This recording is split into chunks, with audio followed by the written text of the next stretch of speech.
Hey there, Nikki Traikos here of Life by Design.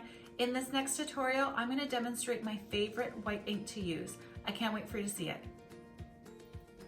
So let's play around with some white ink. I really love Dr. P.H. Martin's Bleed Proof White. It is a favorite of mine. I have been using it for years. I use it in my painting as well as in my calligraphy practice. And I'll use some of this cardstock to demonstrate on. I chose darker tones, so the blue and the black, and then a lighter tone as well. So you get an idea of what it's like to work with the white bleed proof ink, which I feel is great for if you're doing stationery for weddings. You would definitely want to invest in some of this bleed proof white. Maybe you are working on some place cards or name cards for a wedding or a special event. Again, fantastic to be able to use this bleed proof white. And just sort of everyday, maybe card making or even practice is just a really nice change from working on white paper and sticking to black ink. Okay, so just a really nice variety to use with your dip pen. I'm using a Leonard tip, my nib, sorry, and that is by Manuscript Pen Co. They've got some really great inks and nibs as well. So what I did was I grabbed some of my free tracing sheets that I have in my creative library for you. And I thought I would show you how to practice when you're not able to trace, but you want to use the tracing sheets for reference.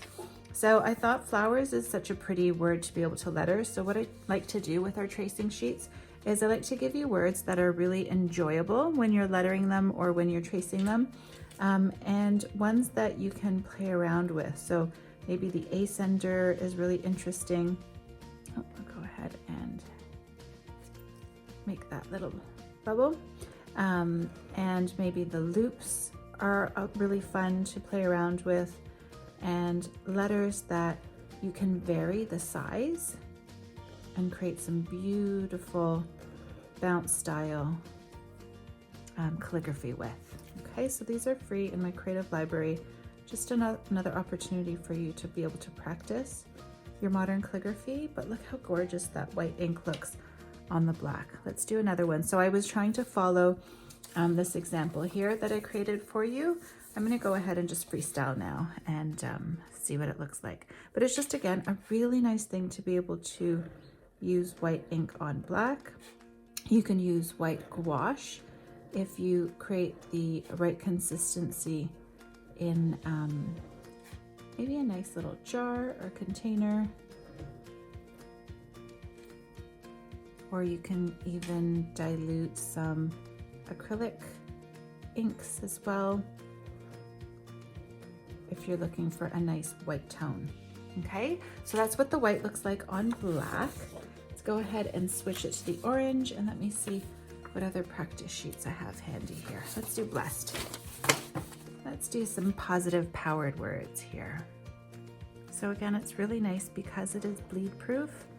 You can use this ink on just about any type of cardstock, whether it's cottony, treated or not. I love it.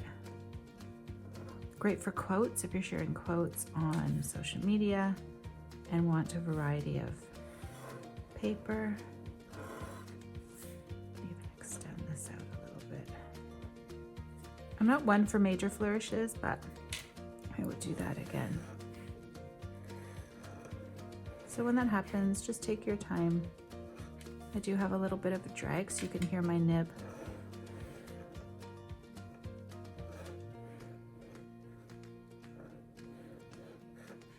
Even change your style of how you write your letters.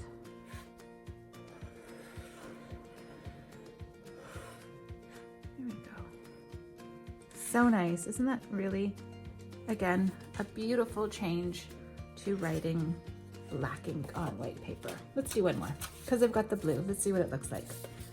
Ooh, let's do celebrate. Celebrate's a word that I feel like everyone should know how to letter. And the white ink goes with the beautiful flowers I decided to cut from our garden.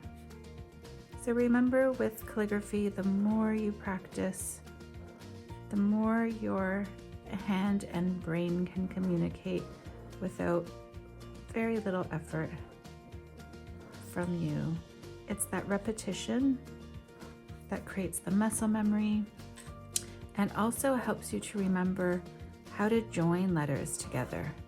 That tends to be one of the hardest things when you're first starting out, because you don't know where the letters should end. So if we start with the C, I know that I'm connecting an E that doesn't have a tail that I can connect to, so I'm exaggerating the tail of the C. Same thing with the E. I know that there's an L coming and I can always swing the ascender of the L back, but I'm leaving myself lots of room. So when you're lettering and you're just starting out, I recommend you exaggerate the tails, so your entrance point, so that you have lots of room to be able to connect the next letter to. So that B and the R have a natural connection. So again, having the letter written out sometimes, or the word written out sometimes, is also helpful, because then you know what's coming next.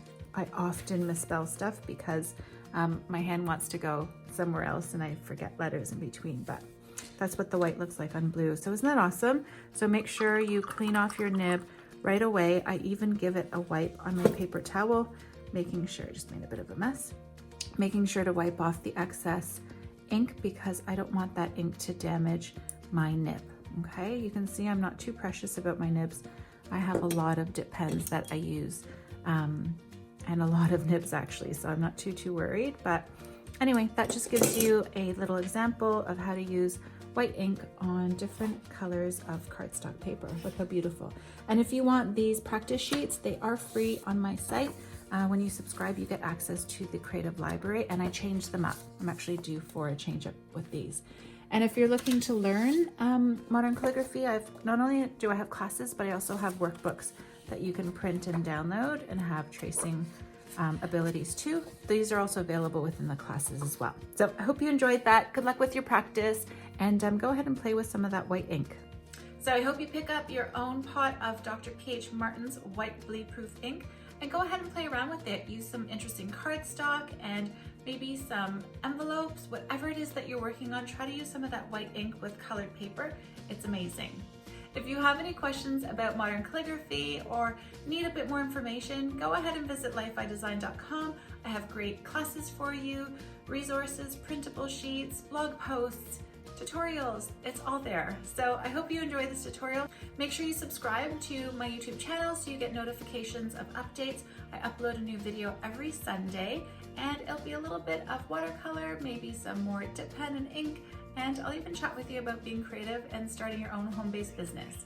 So thanks for tuning in, happy practicing, and I hope you enjoyed this tutorial.